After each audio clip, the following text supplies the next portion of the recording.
اکثر و بیشتر لوگ خواب میں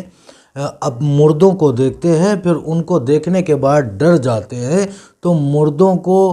دیکھنا خواب میں کیسا ہے اور ان سے جو ڈراؤنی چیزیں نمایاں ہوتی ہیں ان کے لیے کیا کرنا چاہیے ہے، اور ڈراؤنے خواب سے بچنے کے لیے ہمیں کون سی تدبیر کرنا چاہیے، کون سا عمل کرنا چاہیے، یہ بات لے کر کے میں آپ کے سامنے حاضر خدمت ہوں۔ دیکھیے،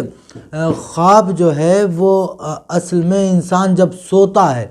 جب انسان سو جاتا ہے تو اس کی روح اس کے جسم سے نکل کر دو عالم ہیں، عالم علوی و عالم سفلی، ان دونوں عالموں کی سیر کرنے روح جاتی ہے، جو کہ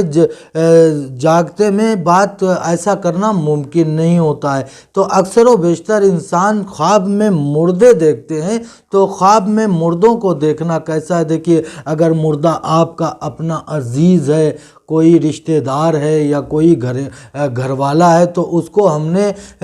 اگر شکستہ حال میں دیکھا، بہت ہی بوسیدہ حال میں دیکھا، تو ہم کو یہ چاہیے کہ ہمیں اس کے حق میں ایصال ثواب کرنا چاہیے، اللہ تبارک تعالیٰ سے اس کے حق میں مغفرت کی دعا کرنا چاہیے،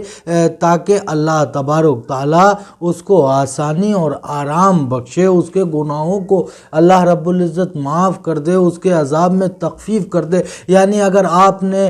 خواب میں کسی انسان کو، کسی مرحوم کو، کسی مردے کو بہت ہی بیکار سی حالت میں دیکھا ہے کہ جیسے آپ سے وہ کچھ مانگ رہا ہے، ننگا ہے، کپڑے مانگ رہا ہے، تو ہمیں چاہیے کہ اس کے نام کا ہمیں ایصال کسی مسکین، کسی یتیم، کسی ایسے غریب انسان کو کپڑے پہنائے جو اس کا مستحق ہو، اور اللہ سے اس کے لیے دعائے خیر کریں، دعائے مغفرت کریں، تاکہ اللہ تبارک تعالیٰ اس کو اس عذاب سے محفوظ رکھے اور اس میں آسانی بخش دے۔ تو دوسری چیز یہ ہے کہ اگر آپ نے بھوکا دیکھا ہے تو ظاہر سی بات ہے کہ وہ اس کے لیے بھی یہ خرابی ہے۔ اگر آپ نے کسی مردے کو اچھی حالت میں دیکھا،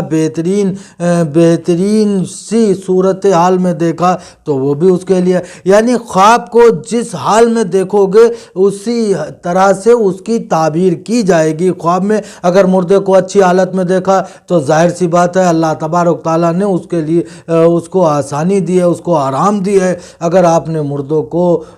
شکستہ حال میں دیکھا، بوسیدہ حال میں دیکھا، تو ہمیں چاہیے ان کے لیے دعائے خیر کریں، دعائے مغفرت کریں، ان کے لیے ایصال کریں۔ یہ بہترین عمل ہے۔ اور اگر آپ ڈراؤنے خواب سے بچنا چاہتے ہیں تو دیکھیے اس کے لیے ایک عمل ہے، بہت ہی چھوٹا سا عمل ہے، اور ہر انسان کو تقریباً یہ صورتیں یاد ہوتی ہیں کہ جب سونے چلے، سونے سے قبل اس کو چاہیے کہ آیت الکرسی پڑھے اور چاروں قل پڑھ کے اپنے